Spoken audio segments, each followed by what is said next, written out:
hours Sunday afternoon football here at pregame.tv. We got the Oakland Raiders visiting Arrowhead to take on the Kansas City Chiefs. It's Marco D'Angelo's best bet. And Marco, Kansas City may be the biggest disappointment of the season through the first 7 weeks. I remember back in preseason, before preseason, back in July, thinking that this team had a chance to vie for the top of the AFC West, as bad as the AFC West can be sometimes, but they have not come close to meeting at least my expectations. Matt Castle has been the human turnover, so they've gone with Brady Quinn, who doesn't have the arm strength that seems to throw the ball deep and stretch defenses.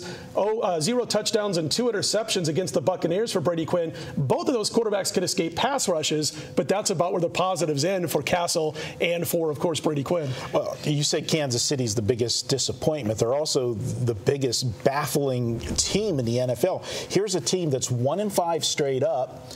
They've outgained every opponent they've played. If you just looked at the box scores and nothing else, you would think this team at worst was 500.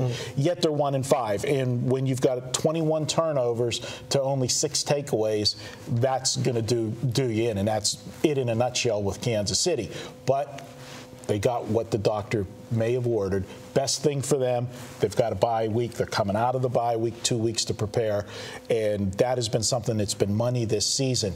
Teams coming out of the bye week that lost going into the bye are 6-2 against the spread. Kansas City can throw a wrench into that just like they can do any system.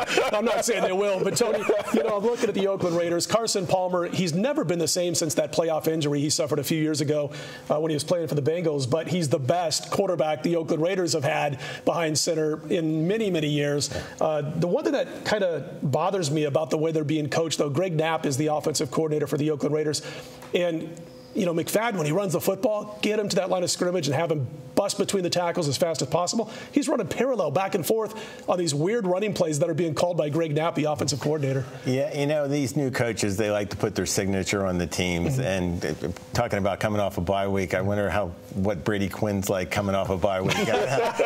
Usually he's getting splinters on the bench. Add a little layer there. Two very flawed teams. Sure. And to me, on the Kansas City side, you got this Scott Pioli, who was under Bill Belichick at New England, the GM at Kansas City. His big first signature move was getting Matt Castle from New England off of that Brady injury year, and Castle had looked real good. But that's turned out to be not such a good move for Kansas City. And when you give up on a guy like that you really built your franchise around, and now you're thinking Brady Quinn, times are tough. Yeah. On the Oakland side, I agree with you. They're really trying to match their personnel to the new scheme of the new coach. But please don't make me watch this game. It's like square pegs and round holes when you're watching this Oakland offense. Absolutely right, Tony. Marco, I'm going to ask you real quickly. These two teams can really set the NFL back, as I think Tony just described in more colorful words. This is one that I used to call these my remote control game of the week, which meant my remote control was always flipping every time this game would come on. Both have sloppy offensive attacks. But I'm going to ask you, they're on the 16-3 against the spread run, talking about the Oakland Raiders on the divisional road. Does it continue? This is your best bet. Well, Romeo Crell's basically putting his job on the line with the decision to go with Brady Quinn. Brady Quinn's going to have 2 weeks to prepare, learn this offense, and be prepared. I think the Kansas City Chiefs come out of this bye week prepared and ready to win. And what better team to do it? Yeah, Oakland's had success on the road in division play. I know that. But this is also a team that makes mistakes. And misery loves company because Kansas City makes a ton of them. But Oakland is not a disciplined club. They've never been. They always have a lot of turnovers, a lot of penalties. That's just what Kansas City needs. Kansas City has a strong running game.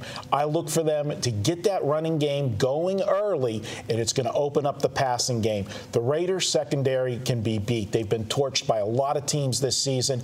I like Kansas City. I am going to ride the streak with coming off the bye. Teams that go into the bye week on a sour note, and you can't get any worse than Kansas City because they got blown out in Tampa Bay.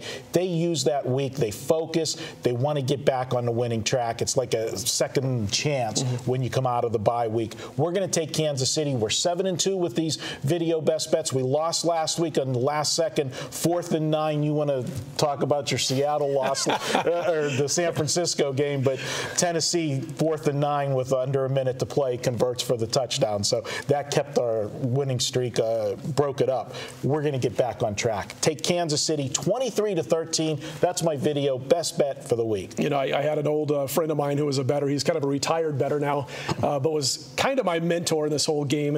And he told me a long time ago, and I'd say, man, I lost the game in the last second. He goes, obviously, you only handicapped 59 minutes and 58 seconds. So there you go. Anyway, Marco's best bet on the Kansas City Chiefs. If you like Marco, you're going to get more of them because coming up next, we got the matchup between the Giants and the Cowboys. That's another Marco free pick. All Marco all the time right here at pregame.tv.